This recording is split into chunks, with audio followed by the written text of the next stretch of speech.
Salut les amis, c'est Aurel, j'espère que vous allez bien. Aujourd'hui on se retrouve pour une nouvelle vidéo et aujourd'hui on va parler du Panzer 1. Ouais, donc on l'appelle Panzer 1, on peut l'appeler aussi Panzerkampfwagen 1. Alors, il faut que vous sachiez un truc. Déjà, contrairement à la croyance populaire, c'est parce que c'est marqué Panzer que c'est un magnifique et superbe tank. Non, je dis ça, mais parce que tout le monde pense que dès qu'il y a Panzer, c'est un tank qui fait peur, un gros truc bien puissant. Pour le Panzer 1, c'est pas trop le délire. Le Panzer 1, c'est un petit tank léger, le premier qui a été sorti par les Allemands en 1930. Et comment te dire,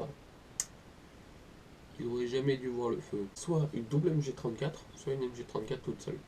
Mais un tank avec une mitrailleuse, à quoi ça sert? Eh ben, c'est assez simple, à rien. Alors vous me direz, mais pourquoi est-ce qu'on a créé ce tank s'il ne sert à rien?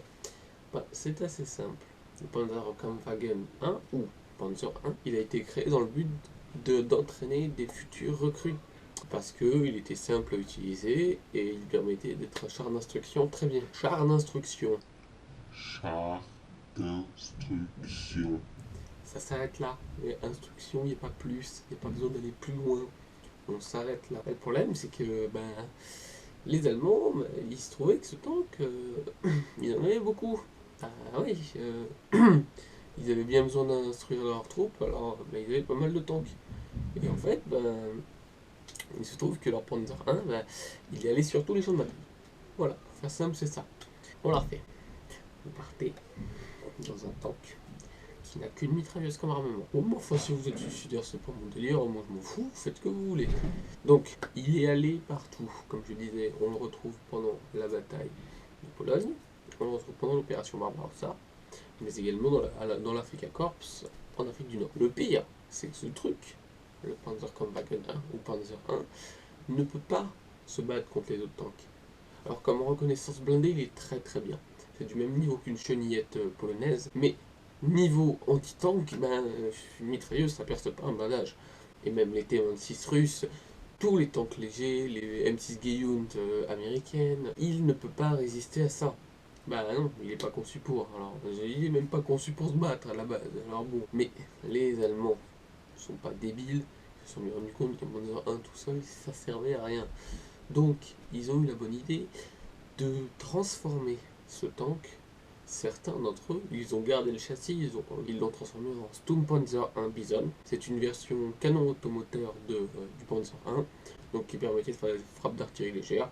Enfin, c'était pas une mauvaise idée, vu l'utilité de base, c'est beaucoup mieux. Ils ont également transformé ce tank, pareil, enlevé la tourelle, laissé le châssis, et ils ont créé le Panzerjäger 1, donc un tank anti-char léger. Évidemment, il ne pouvait pas se battre contre un IS-2 russe ou autre. D'abord que vous sachiez que le Panzerwagen 1, Panzer 1, a été créé pour aller à l'encontre du traité de Versailles. Je ne sais pas si vous voyez le traité de Versailles, donc c'était un traité qui avait été signé par la France et l'Angleterre, visant à interdire à l'Allemagne toute possibilité militaire. C'est ça, je m'explique. Le traité empêchait l'Allemagne d'avoir plus de 100 000 hommes comme troupes. Ça empêchait que la Rhénanie, qui était une région autour de la France, soit armée. Ça empêchait également toute force blindée allemande. Donc forcément, les tanks n'étaient pas aux autorités. Mais si vous notez bien, ce traité a été ratifié en 1918 et il devait durer jusqu'à toujours. Sauf que il se trouve que l'Allemagne a créé ces tanks, donc on est en droit de se dire, mais s'il possède une arme qui vient de 1930, c'est que ce traité était déjà plus respecté depuis des années, et c'est le cas. C'est-à-dire, je vous explique. Il faut se remettre dans le contexte. La France et l'Angleterre ne veulent pas de guerre, mais surtout la France et l'Angleterre surestiment l'armée allemande. Pour eux, la Wehrmacht est une armée d'élite, et ils ne peuvent pas se battre contre elle. Donc ils font tout pour ne pas se battre, quitte à le laisser un peu déborder sur le contrat. Donc il laisse réarmer la Rhénanie, il laisse l'Allemagne recréer des tanks, se reformer une armée. Donc forcément, s'il arrive là, le Panzerwagen 1 est créé, et puis d'autres à la suite. Mais de toute façon, il faut que vous sachiez qu'avant le Panzer 4, les Allemands n'ont pas de bons tanks. Clairement. Panzer 2, Panzer 3, on en parlera une prochaine fois, ne sont pas du tout des bons temps. Bon, et ben voilà, j'espère que j'ai pu vous montrer un petit peu à quoi ressemble un Panzer 1. Donc si mon contenu vous plaît, n'hésitez pas à vous abonner. Et puis si vous voulez me mettre un petit commentaire, mettez-moi un pouce bleu, ça me fera extrêmement plaisir.